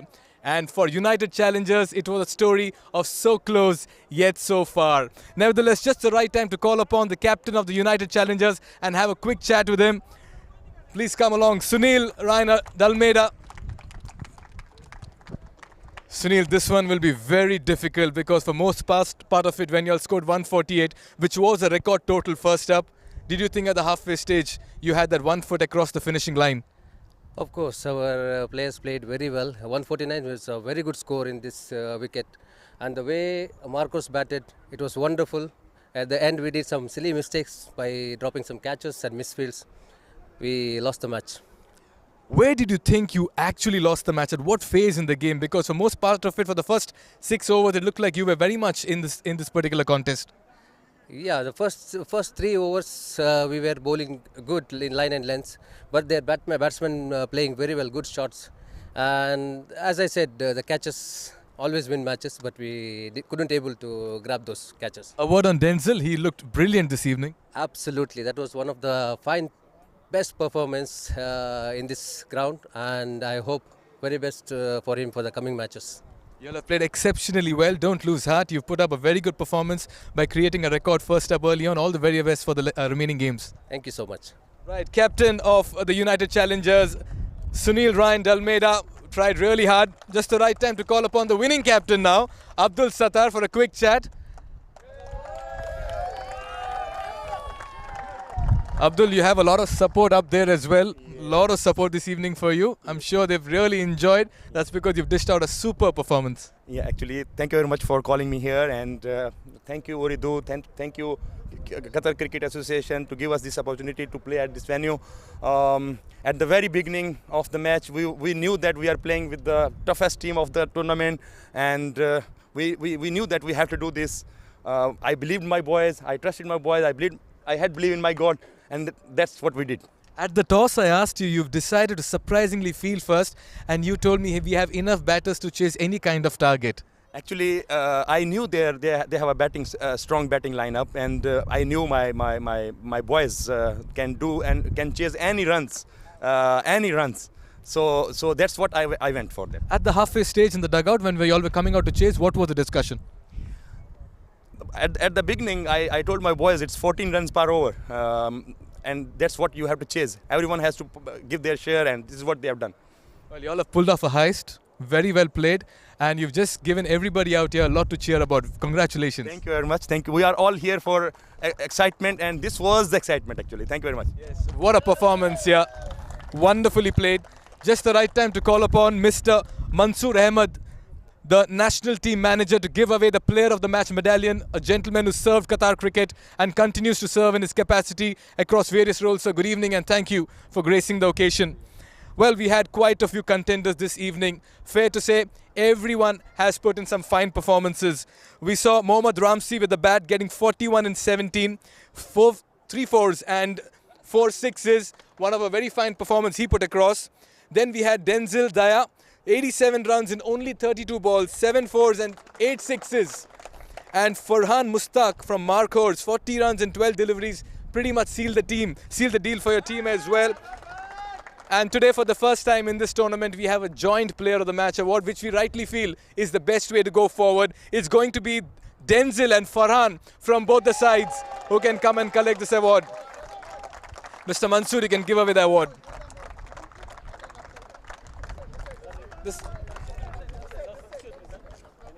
Come this side, come this side.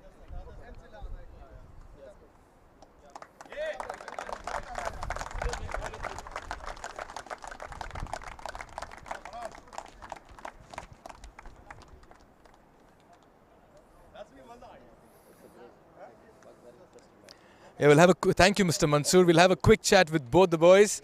We'll begin with Denzil. Denzil, you can smile. That's because you're the highest run getter right now in this particular tournament with this innings of yours. A touch disappointed? Yeah, pretty much, because we batted well, but unfortunately we couldn't secure the victory. But it's okay. It's just the beginning, so we will play our best coming matches, and we'll try our best to win the matches, rest of the matches. So. 8 sixes. You've looked really good in the middle. Give us an account of what the discussion you were having with your partner in the middle. From the beginning, captain and the team had faith on me, and they just asked me to go and smash the ball. So this is what my role is in the team. So I just went and started hitting from the first ball. So you looked super impressive today. All the very best for the coming games. You were in complete control with your unbeaten knock of 87. Thank you so much. Thank you. Farhan, आप जिस लय में दिखाई दे रहे थे, लगा नहीं कोई आपको आउट कर पाएगा आज. आपको लगा द हाफ वे स्टेज आप चेस कर पाओगे इस टारगेट को? फर्स्ट ऑफ ऑल तो पहले तो शुक्र अल्लाह का करता हूँ, और दूसरा ये है कि स्पोर्टर्स हमारे माशाल्लाह बहुत अच्छे हैं, उन्होंने सपोर्ट किया हमें, और जैसे हमें शुरू में वो टारगेट वो रन रेट दे रहे थे माशाल्लाह, तो बाद में कोशिश यही थी कि फुल करें, इसको चेस करें, और अल्हम्दुलिल्लाह इसको हमने विन किया. विकेट स्पोर्टिंग रहा ऑल थ्रू? या बिल्कुल सपोर्ट किया, एंड तक सपोर्ट किया, तो अल्हम्दुलिल्लाह बहुत अच्छी जीत हुई. आपके कैप्टन को बहुत फेथ था अपने बैट्समैन के ऊपर, और आज आप खरे उतरे उस पर. अपनी टीम के बारे में कुछ बताना चाहोगे? टीम तो हमारी माशाल्लाह बहुत सपोर्टिव है, स्पेशली हमारे कैप्टन जो कि हमें बहुत सपोर्ट करते हैं. ठीक है, तो बाकी अल्हम्दुलिल्लाह बहुत अच्छा खेले हैं सारे, तो बहुत मज़ा आया आपको देख के. All the very best for the coming games. ऐसे ही मारते रहिए छक्के. Well, that's Farhan, a joint Player of the Match alongside Denzil from United Challengers. What an evening we've had. 2 matches going down to the final over, and that's what the T10 Cup of Ramadan is all about. Close contests, high-scoring games, and edge-of-the-seat encounters. We promise to get you more such wonderful matches in the coming days. For now, though, it's goodbye and good night from all of us, reminding you that tomorrow we have another doubleheader in place. So stay tuned, don't go anywhere. We'll be right back.